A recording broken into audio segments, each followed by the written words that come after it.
Hello friends, the real inside story में आपका स्वागत है। आज का टॉपिक है हिंडनबर्ग रिसर्च का अदानी समूह पे 24 जनवरी को जारी किया गया रिपोर्ट और उसके बाद उठे विवाद और भारतीय शेयर बाजार में आए सुनामी के बारे में।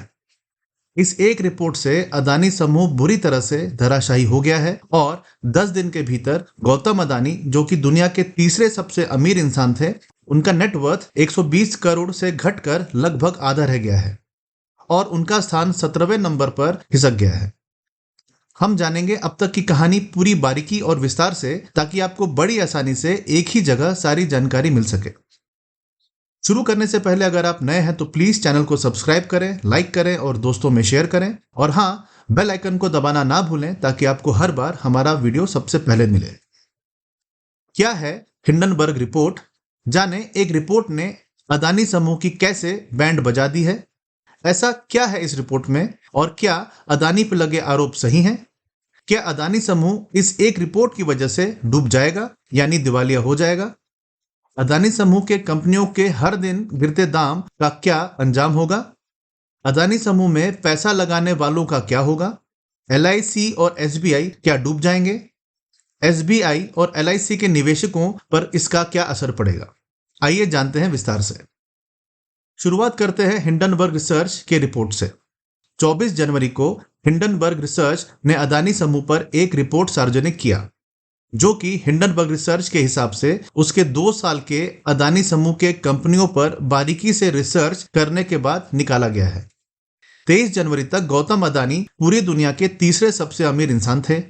उनका नेटवर्थ $126.4 बिलियन था। 24 जनवरी को जारी किए गए हिंडनबर्ग रिसर्च के रिपोर्ट के बाद से 10 दिन में ही यानी 3 फरवरी तक उनका स्थान दुनिया भर के अमीरों की लिस्ट में 17वें नंबर पर आ गया है।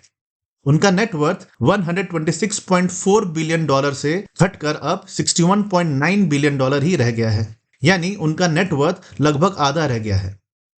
अब तक अदानी समूह की कंपनियों का नुकसान 18% से 58% तक हो चुका है। इस रिपोर्ट में क्या खुलासे किए गए हैं और क्या यह रिपोर्ट ऑथेंटिक यानी विश्वसनीय है, ये जानने से पहले आइए जानते हैं अदानी समूह पे ये रिपोर्ट निकालने वाली हिंडनबर्ग रिसर्च कंपनी के बारे में। इसके भी पहले जानते हैं हिंडनबर्ग हादसे के बारे में, जिससे इस कंपनी का नाम हिंडनबर्ग रिसर्च क्यों पड़ा जानने में आसानी होगी। 1930 के दशक में एयरशिप बहुत मशहूर हो रहे थे। एयरशिप यानी बड़े गुब्बारे वाले जहाज जिसमें हाइड्रोजन गैस भरा जाता था और शक्तिशाली मोटर द्वारा उसे उड़ाया जाता था। पर एक हादसे ने एयरशिप की कहानी हमेशा के लिए खत्म कर दिया। दरअसल 6 मई 1937 में जर्मनी की एक एयरशिप जिसका नाम हिंडनबर्ग था, उसका आग लगने से दुर्घटना हो जाता है और 35 लोग इस हादसे में मारे जाते हैं। कहा जाता है कि हाइड्रोजन गैस की मात्रा ज्यादा होने की वजह से उसमें हादसा हुआ था, यानी ये मैन मेड डिजास्टर था और जिसे रोका जा सकता था। इस एयरशिप में 100 लोगों को जरूरत से ज्यादा हाइड्रोजन गैस भरे एयरशिप में भेजा गया, जो कि नहीं किया जाना चाहिए था। आग पकड़ने की वजह से यह भयानक हादसा हुआ था। यह पूरा हादसा अवॉइड यानी टाला जा सकता था, इसलिए इस हादसे को इतिहास के सबसे बड़े मैन मेड डिजास्टर में से एक कहा जाता है। इसी हादसे के नाम पर 2017 में हिंडनबर्ग रिसर्च की स्थापना नाथन एंडरसन ने किया। नाथन एंडरसन के हिसाब से जिस तरह से हिंडनबर्ग का हादसा एक मैन मेड डिजास्टर था, यानी इंसान की गलती के वजह से यह हादसा हुआ था और जिसे रोका जा सकता था, ठीक उसी तरह से दुनिया भर में ऐसी कंपनी जिसमें फाइनेंशियल डिजास्टर हो सकता है और जिसे रोका जा सकता है, उनकी पहचान हिंडनबर्ग रिसर्च करता है और उन पर रिपोर्ट बनाता है, जिसकी वजह से लोगों का उस कंपनी में लगा पैसा बचाया जा सके। नाथन एंडरसन इजरायली नागरिक हैं और इजराइल में वो एम्बुलेंस चलाते थे। उसके बाद उन्होंने मैनेजमेंट में ग्रेजुएशन यूनिवर्सिटी ऑफ कनेक्टिकट से किया। एंडरसन एक certified chartered alternative investment analyst के साथ साथ चार्टर्ड फाइनेंशियल एनालिस्ट भी हैं। नाथन एंडरसन की कंपनी हिंडनबर्ग रिसर्च दरअसल एक फॉरेंसिक फाइनेंशियल रिसर्च फर्म है जो इक्विटी, क्रेडिट, डेरिवेटिव्स को एनालाइज करती है और अपने सूत्रों, अपने असामान्य सूत्रों, अपने गुप्त सूत्रों, कंपनी में काम कर चुके पुराने कर्मचारियों, ईमेल्स, मैसेजेस, कंपनी के जारी किए गए रिपोर्ट और बैलेंस शीट्स से मिली जानकारी के आधार पर शोध यानी रिसर्च करती है, जो कि किसी के लिए भी पता करना बेहद मुश्किल या लगभग नामुमकिन होता है। हिंडनबर्ग रिसर्च का मुख्य उद्देश्य मैन मेड डिजास्टर को उजागर करना है। ये एक तरह की विसिल ब्लोअर कंपनी है जो किसी कंपनी को आइडेंटिफाई यानी चिन्हित करती है, उस पर पूरा रिसर्च करती है और उस कंपनी द्वारा किए गए गलत काम या फ्रॉड को उजागर करती है और उस कंपनी का शॉर्ट सेलिंग करके भारी भरकम मुनाफा कमाती है। यानी किसी भी कंपनी जिसमें गलत तरीके से काम किया जा रहा है उसे उजागर हिंडनबर्ग रिसर्च करता है। इससे उस कंपनी को भारी नुकसान होता है, यानी उनके शेयर्स में भारी गिरावट आ जाता है। अब तक हिंडनबर्ग रिसर्च ने जिस भी कंपनी पर अपना रिपोर्ट जाहिर किया है उसे भारी नुकसान हुआ है।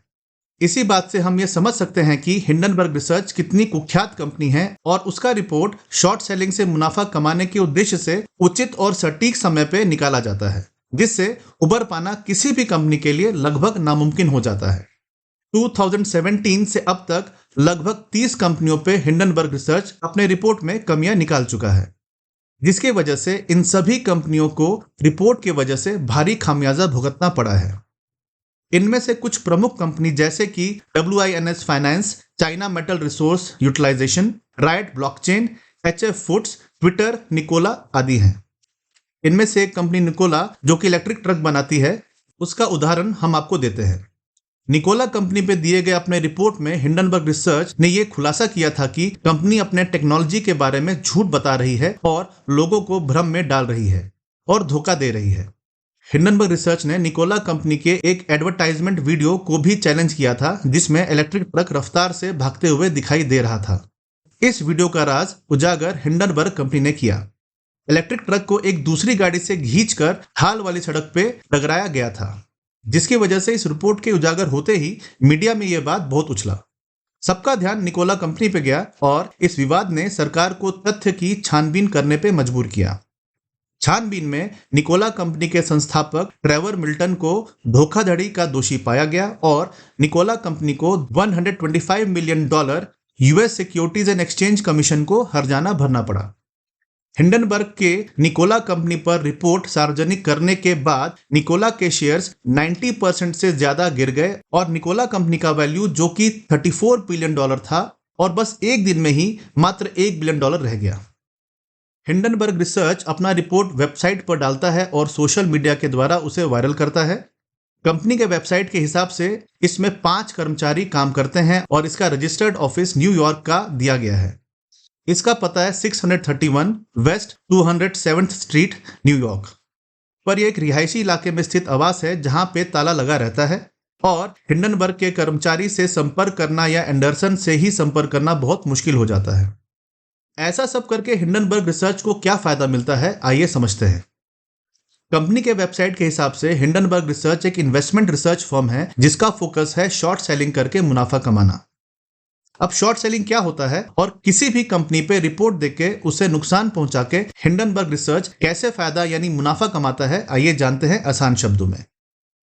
अदानी के केस में हिंडनबर्ग ने खुले तौर पे कहा कि वो शॉर्ट सेल कर रहे हैं अदानी के स्टॉक्स को। वो तो चुप भी रह सकते थे, पर खुलेआम क्यों बोला कि वो ऐसा करने वाले हैं। आइए समझते हैं इस शॉर्ट सेलिंग के खेल से कमाए जाने वाले मुनाफे को। आसान भाषा में समझें तो शेयर बाजार में अगर हम किसी कंपनी के शेयर खरीदते हैं और अगर उस शेयर का दाम बढ़ता है तब हमें मुनाफा होता है।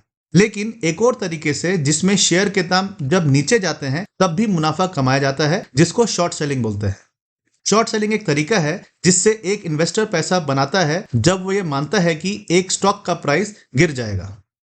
आमतौर पर एक आम इन्वेस्टर उस कंपनी में पैसा इन्वेस्ट करता है जब वो ये मानता है कि उस कंपनी का स्टॉक प्राइस बढ़ेगा, पर शॉर्ट सेलर उल्टी चीज करता है। इसको एक उदाहरण से समझते हैं। अगर मेरे पास पैसा नहीं है पर मुझे कहीं से पक्का पता चलता है कि अदानी के शेयर 15 तारीख को नीचे गिरने वाले हैं। अब मान लेते हैं कि एक शेयर अदानी का 2000 का है और मेरे पास 2000 रुपए नहीं है, तब मैं अपने शेयर ब्रोकर को बोलूंगा कि मुझे अदानी का एक शेयर उधार दे दो और मैं तुम्हें वो शेयर 15 तारीख को वापस लौटा दूंगा। आप इस बात पे ध्यान दीजिए कि मैंने शेयर उधारी लिया है, पैसा नहीं। तो जो उधार लिया है यानी एक शेयर, वो मुझे बहुत जल्द यानी 15 तारीख को एक छोटे ब्याज के साथ ब्रोकर को लौटाना होगा। अब जो मैंने ब्रोकर से शेयर उधार लिया है उसे मैं मार्केट में जाके 2000 में बेच दूंगा। अब मेरे पास पैसे हैं 2000 रुपए। अब मान लेते हैं कि 15 तारीख को अदानी का शेयर प्राइस गिर के 500 पर आ गया। अब मैं अदानी का एक शेयर मार्केट से 500 में खरीद के ब्रोकर को वापस लौटा दूंगा। मेरे पास बचे 1500 रुपए, वो मेरा प्रॉफिट हो गया।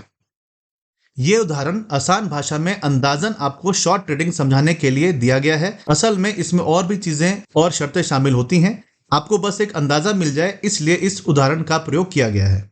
एक बात ध्यान रहे, अगर गिरने की बजाय शेयर के दाम बढ़ जाएं तब शॉर्ट सेलर को भारी नुकसान हो जाएगा। मान लो 15 तारीख को शेयर प्राइस गिरने की बजाय बढ़ गया और 2500 हो गया, यानी मुझे 2500 में खरीदना पड़ेगा जबकि मैंने बेचा था 2000 में, यानी मुझे 500 का नुकसान हो गया। शॉर्ट सेलर तभी पैसे कमाएगा जब कंपनी के शेयर के दाम गिरेंगे। हिंडनबर्ग रिसर्च ने ना सिर्फ अदानी के शेयर को शॉर्ट सेल किया बल्कि 24 जनवरी को एक रिपोर्ट भी सार्वजनिक किया, क्योंकि वो पूरी दुनिया को बताना चाहते थे कि अदानी ग्रुप में कई धांधलियां और कमियां हैं, ताकि मार्केट अदानी के शेयर्स बेचने लगे और शेयर के दाम नीचे गिरने लगे और हिंडनबर्ग शॉर्ट सेलिंग से खूब पैसे बना सके। इसलिए हिंडनबर्ग को पैसा कमाने के लिए लोगों को ये यकीन दिलाना जरूरी है कि अदानी के शेयर में दिक्कत है और अदानी समूह धांधली, चोरी, धोखाधड़ी कर रहा है, नहीं तो हिंडनबर्ग को कोई आर्थिक लाभ नहीं हो पाएगा। तो इस तरह से हिंडनबर्ग रिसर्च कंपनी को एक्सपोज करके, उसे बदनाम करके, उसकी कमियां निकाल के, उसके शेयर के भाव नीचे जाने पे शॉर्ट सेलिंग करके भारी मुनाफा कमाता है। दोस्तों, वीडियो लंबा होने के कारण हम आपसे लेते हैं इजाजत। अगले वीडियो में जानेंगे इस मुद्दे से जुड़ी बाकी बची हुई बातें और करेंगे उनका बारीकी से विश्लेषण। अगले वीडियो में जानेंगे क्या है हिंडनबर्ग के अदानी समूह पे आरोप और उनका अदानी समूह ने क्या जवाब दिया है। अदानी समूह के कंपनियों के हर दिन गिरते दाम का क्या अंजाम होगा। क्या इस रिपोर्ट से अदानी दिवालिया हो जाएगा। अदानी समूह के बड़े निवेशकों का क्या होगा, जैसे कि LIC और SBI, क्या ये डूब जाएंगे। कौन सच बोल रहा है और कौन झूठ। इन सभी बातों को जानने के लिए हमारे चैनल को सब्सक्राइब करें, चैनल को लाइक करें, अपने दोस्तों में शेयर करें और बेल आइकन को दबाना ना भूलें ताकि आपको हमारा इस टॉपिक पे अगला वीडियो सबसे पहले दिखे। धन्यवाद।